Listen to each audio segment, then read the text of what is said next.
have returned against all odds, bearing chilling first-hand testimonies of the brutality they witnessed and endured.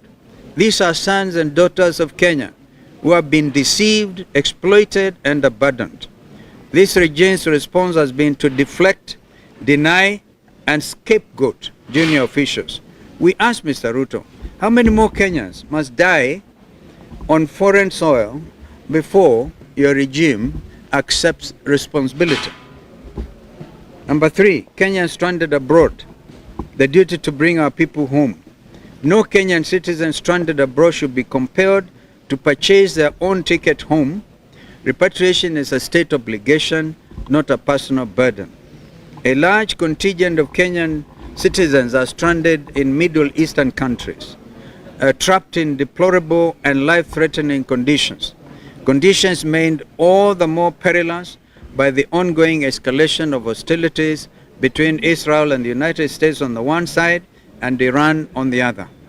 We are deeply disturbed by reports that the government of Kenya has in several instances demanded that stranded citizens purchase their own return tickets as a condition for repatriation assistance. This is unconscionable and a fundamental dereliction of the state's duty of care to its citizens abroad. The government of Kenya, through the Ministry of Foreign Affairs, the State Department for Diaspora Affairs, and Kenya's diplomatic missions, has both the constitutional duty and the financial means to organize and fund the repatriation of distressed Kenyan nationals.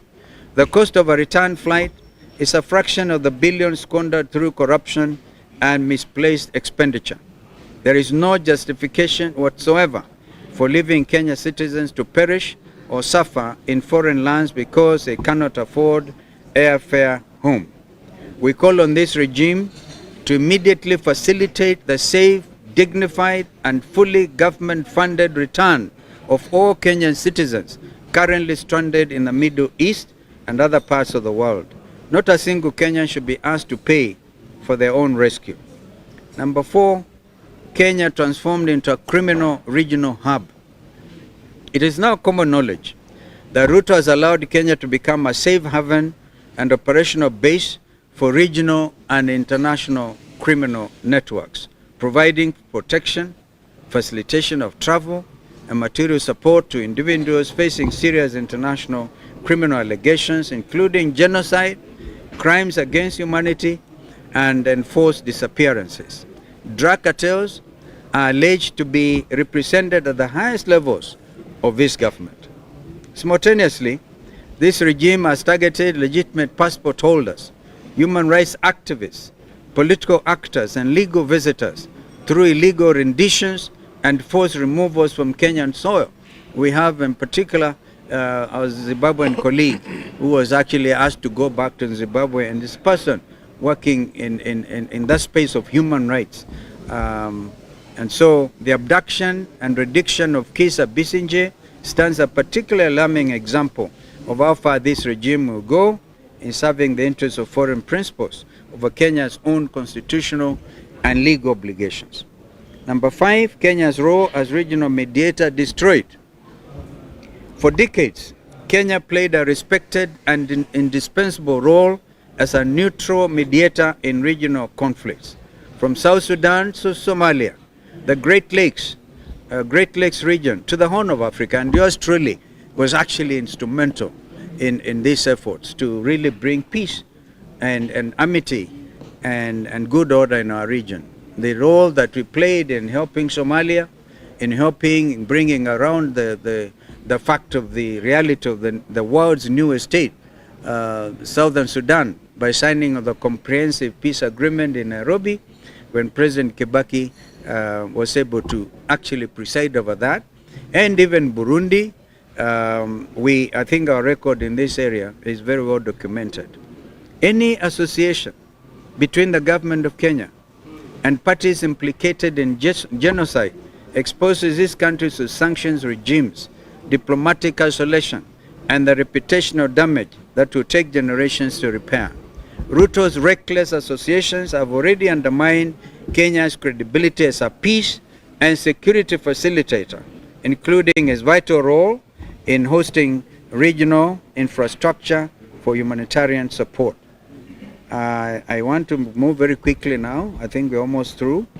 A captured state, the machinery of betrayal. The violations described in this statement are not the work of rogue officials acting alone. To issue illegal passports, support criminal networks, and facilitate human trafficking at scale requires institutional capture at the highest levels of government. This conspiracy is only possible through the active facilitation of the Office of the President, the Department of the Interior, the National Intelligence Service, and the Immigration Department. This is a top-down criminal enterprise in which state officials work alongside illegal structures to circumvent the Constitution. Threat to Kenya's financial system and the future of United Nations offices in Nairobi. The cumulative impact of these violations places Kenya squarely in the crosshairs of a financial action task force, abbreviated as FATF. If Kenya comes to be perceived as a permissive jurisdiction for money laundering and illicit finance, the consequences will be devastating. The erosion of correspondent banking relationships, the collapse of foreign investment flows, and the effective crippling of Kenya's financial system. Of existential gravity is the threat to the United Nations office at Nairobi, one of only 4 UN headquarters globally and the only one on African soil. Kenya's status as host is contingent upon international credibility and the enduring trust of the world community. Should Kenya lose United Nations offices in Nairobi, it would represent an irreversible national humiliation. And again, I was directly involved in enhancing the status of what used to be UNEP to now United Nations offices in Nairobi, a task that we accomplished under the leadership of our late brother Kofi Annan, the UN Secretary General, who came to Nairobi deliberately to elevate the status of Nairobi to UN headquarters. People's demands.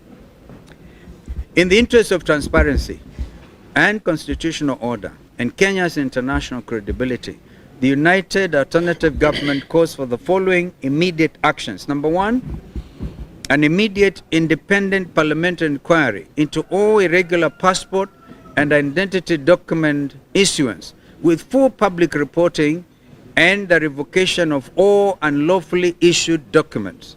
Number 2, criminal investigations into all networks recruiting Kenyan citizens into foreign combat roles with full accountability extending to senior government officials.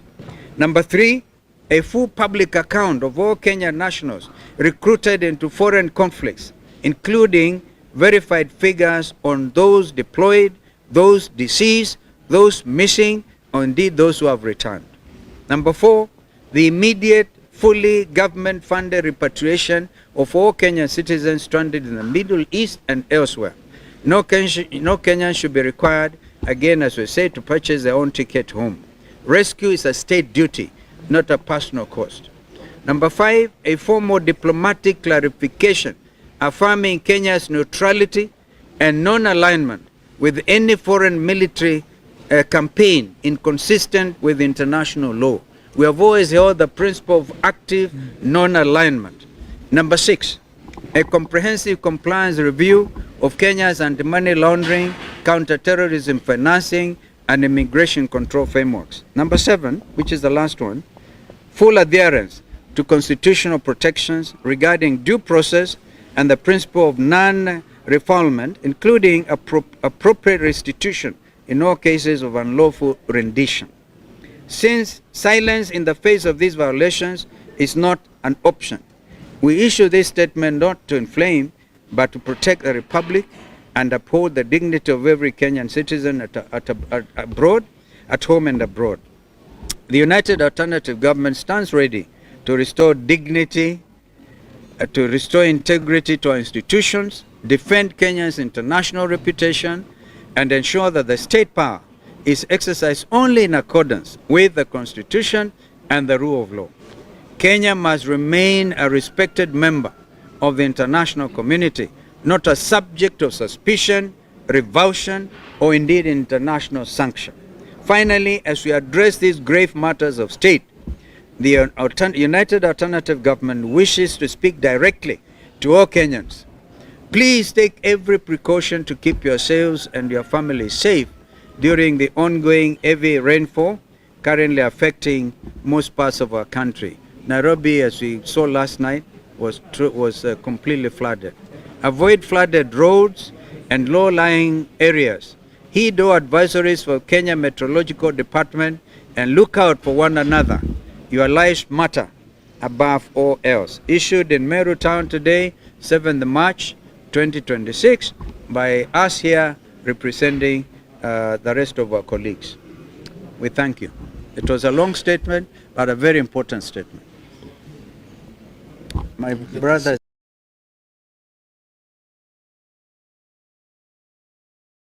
I don't think you need to add anything.